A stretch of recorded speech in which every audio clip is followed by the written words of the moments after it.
Ladies and gentlemen, we live in a world that often mistakes kindness for weakness and humility for insecurity. Too often we are told implicitly or explicitly that asking for respect is somehow selfish, prideful, or fragile. But I want to stand before you today and boldly say, you are not weak for wanting respect. You see, one of the greatest lies this world tells you is that respect is something you have to earn, that it's only for the people with power or popularity or charisma. That if you're quiet, if you're humble, if you're broken or soft-spoken, then you don't qualify. That wanting respect makes you demanding or dramatic or difficult. But I want to tell you today that's a lie straight from the pit of hell. Respect is not a reward for the elite. It's not something you buy with your talent or intelligence or appearance. It is a basic recognition of the fact that you were created in the image of God. And if that's true, and it is, then every human being, no matter how rich or poor, strong or weak, known or unknown, has dignity. Your life matters, not because you've done something impressive, but because God has placed value on you. Let me say that again. God has placed value on you. We live in a culture where people walk around constantly measuring themselves against others. And the moment they feel like they fall short, whether it's in income, influence, or personality, they assume they don't deserve respect. So they start accepting less. They tolerate mistreatment. They make excuses for it. Maybe I overreacted. Maybe I'm just being sensitive. No, friend, you're not being sensitive. You're recognizing that something is off. Something is wrong, because it is wrong for a person made in the image of God to be treated like they are disposable. Now, I'm not talking about pride. I'm not talking about demanding people bow down to you or treat you like royalty. That's not biblical respect. That's idolatry.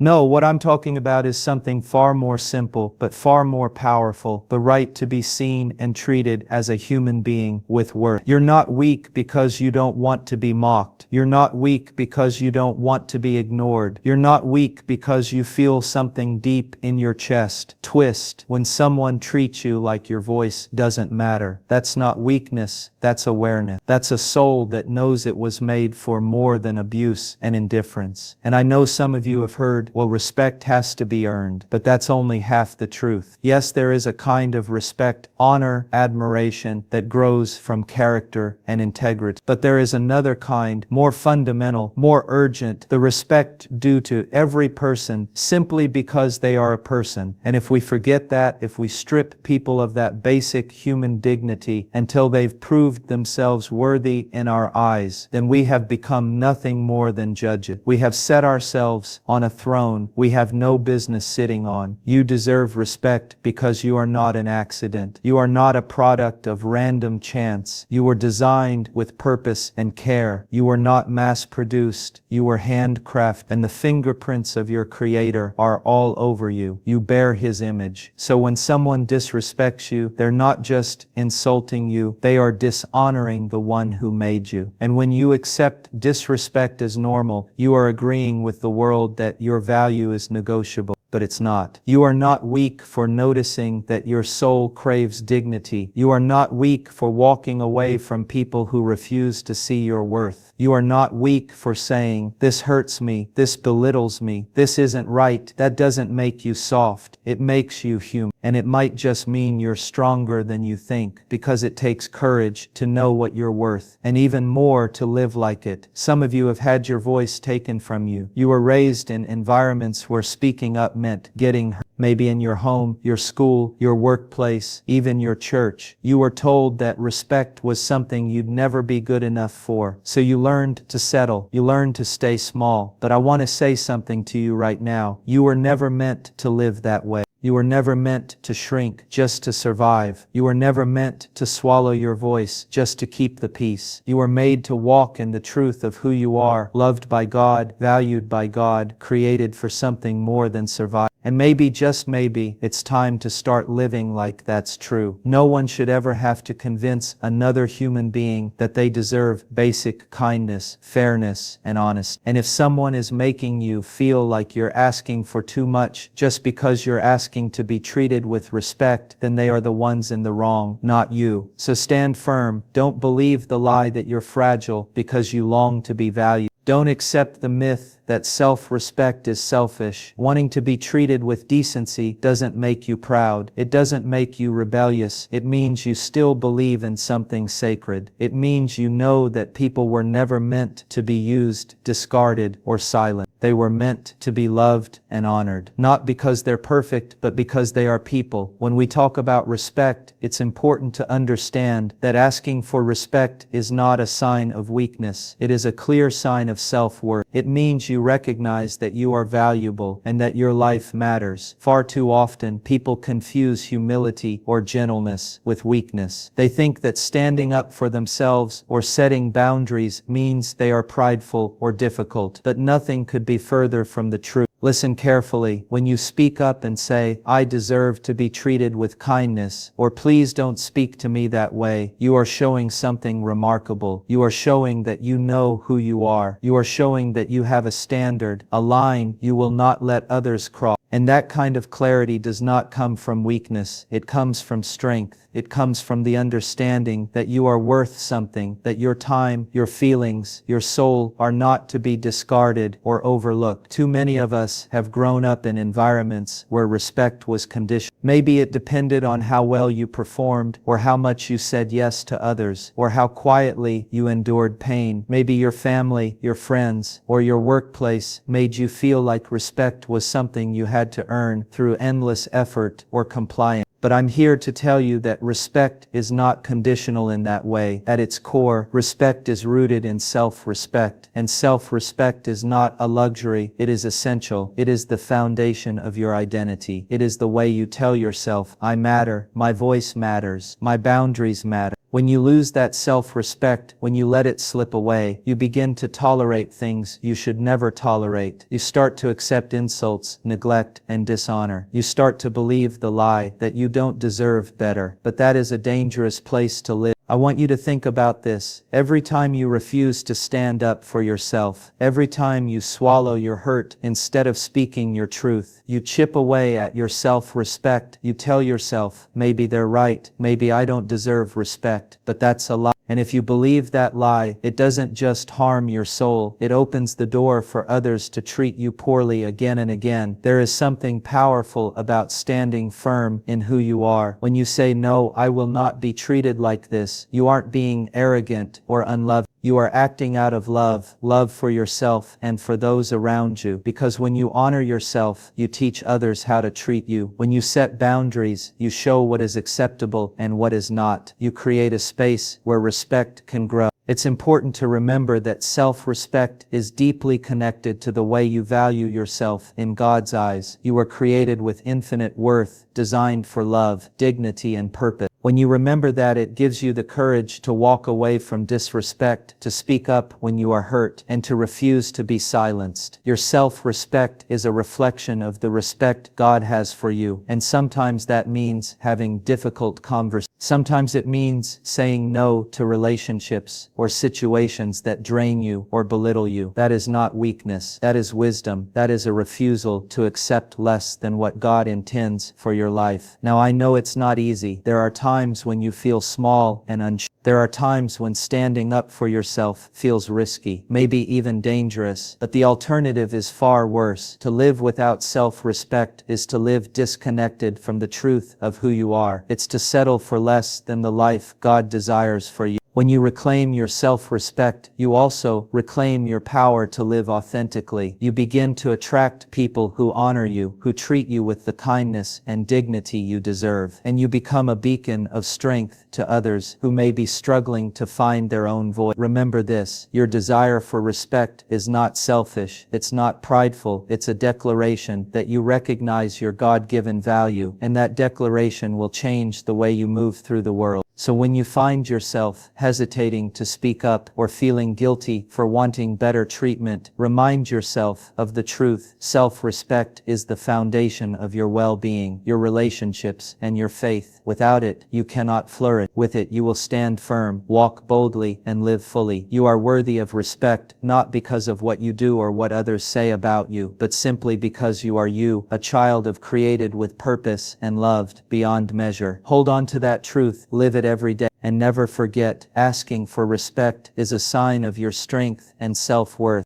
When we look at the world around us, it's easy to miss something vital about respect. It's the foundation of every healthy relationship, whether it's with family, friends, coworkers, or strangers. Respect is the glue that holds us together. Without it, relationships fall apart. And yet, how many times do we see relationships, even in places we call safe, being torn apart because respect was missing? It's heartbreaking to watch and even harder to live through. Think about it. What happens when respect is absent? When people stop listening to each other? When words are exchanged with anger instead of kindness? When boundaries are crossed without care? Relationships break down, trust erodes, love turns to bitterness, and wounds deepen. But when respect is present, something miraculous happens. There is room for honesty without fear. There is space for disagreement without destruction. There is a way to speak hard truths with gentleness and to receive correction without shame. Respect creates a foundation where love can grow strong and where people can be real with each other without fear of rejection. Now, respect is not about agreeing on everything or pretending there are no differences.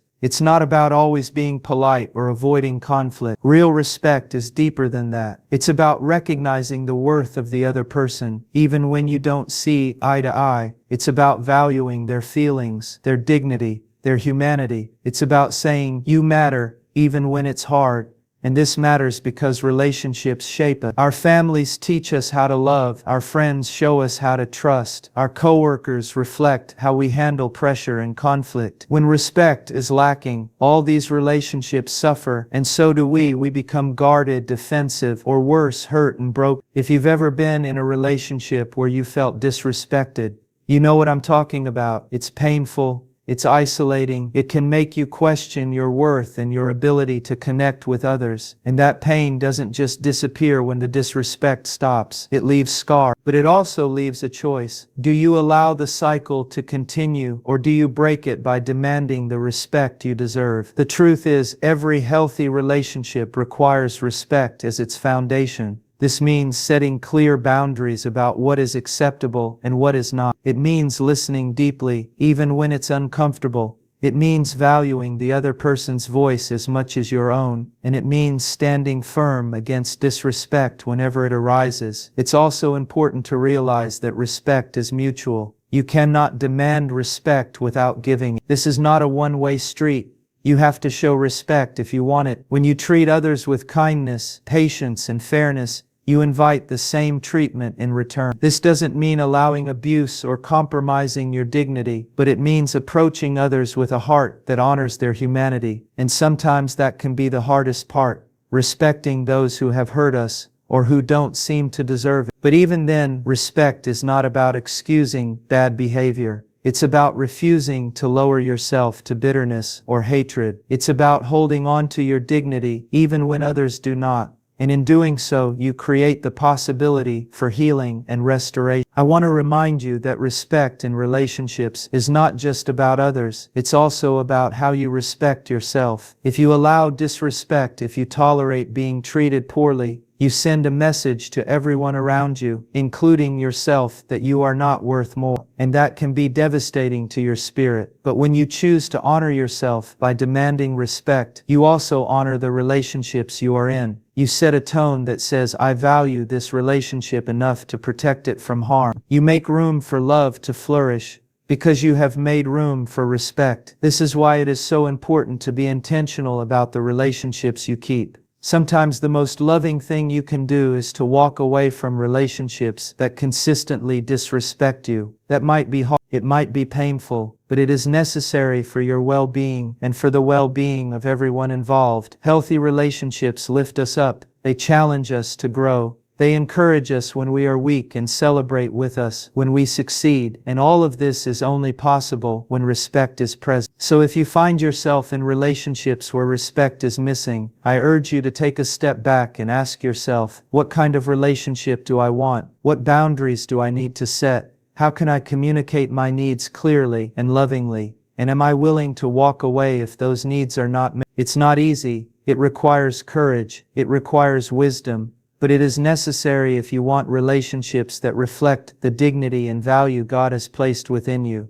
And here's the good news: when you commit to living with respect, you become a powerful force for good in your world. You inspire others to do the same. You create communities where people feel safe, seen, and valued. You break cycles of disrespect and pain and replace them with hope and healing. Remember, relationships are not just about connection. They are about reflecting the love of God through how we treat one another. Respect is the foundation of that reflection. Without respect, love cannot thrive, but with it, love can move mountains. So let respect guide your words and action. Let it shape the way you listen and respond. Let it be the lens through which you view every person you encounter. And never forget that the respect you demand for yourself is the same respect you are called to extend to others. There comes a time when we must understand that seeking respect is not just about the world around us, but about the courage to be authentic in the face of judgment. You see, the desire to be respected is often confused with pride or arrogance, but this couldn't be further from the truth. Wanting respect is about wanting to be seen and valued for who you truly are.